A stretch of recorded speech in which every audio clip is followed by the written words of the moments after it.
উপদেষ্টা মণ্ডলীকে এবং সংশ্লিষ্ট কর্তৃপক্ষকে নির্দেশ দিয়েছেন যাতে এই সমস্যা এই যে শ্রমিক ভাই বোনদের যে প্রোটেস্টটা সেটার বিষয়ে তারা যেন তাৎক্ষণিক এবং এটার জন্য লাস্টিং একটা স্টেপ নেন। পানি সরবরাহ পয়ঃনিষ্কাশন কর্তৃপক্ষ অধ্যাদেশ 2024 এটা খসড়া নীতিগত ও চূড়ান্ত অনুমোদন হয়েছে এবং বিবিধ কিছু আলাপ হয়েছে এবং এদের মধ্যে একটা হচ্ছে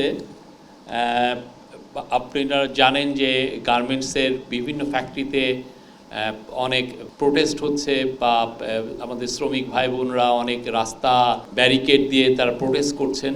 তো সে আলোকে এইটা নিয়ে বিস্তৃত আলাপ হয়েছে এবং মাননীয় উপদেষ্টা মণ্ডলীকে এবং সংশ্লিষ্ট কর্তৃপক্ষকে নির্দেশ দিয়েছেন যাতে এই সমস্যা এই যে শ্রমিক ভাই বোনদের যে প্রোটেস্টটা সেটার বিষয়ে তারা যেন তাৎক্ষণিক এবং এটার জন্য লাস্টিং একটা স্টেপ নেন। তো সেই অনুযায়ী আপনারা সামনে খুবই আমার মনে হয় যে ভালো কিছু পদক্ষেপ দেখবেন। সেই পদক্ষেপের আলোকে আমরা আশা করছি যে যেই প্রোটেস্টগুলো হচ্ছে সেটা শেষ হবে।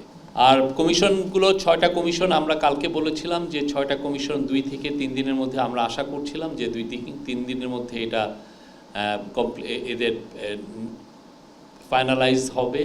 তো আমরা আজকে যেটা জানতে পারলাম সেটা হচ্ছে 5টা কমিশন মোটামুটি ফাইনালাইজ, এটা জাস্ট ডিক্লারেশনটা বাকি, আর একটা কমিশনের 2-1 জনের নাম একটু বাকি আছে। এটাও আমরা আশা করছি 1-2 দিনের মধ্যে এটা ফাইনালাইজ হবে।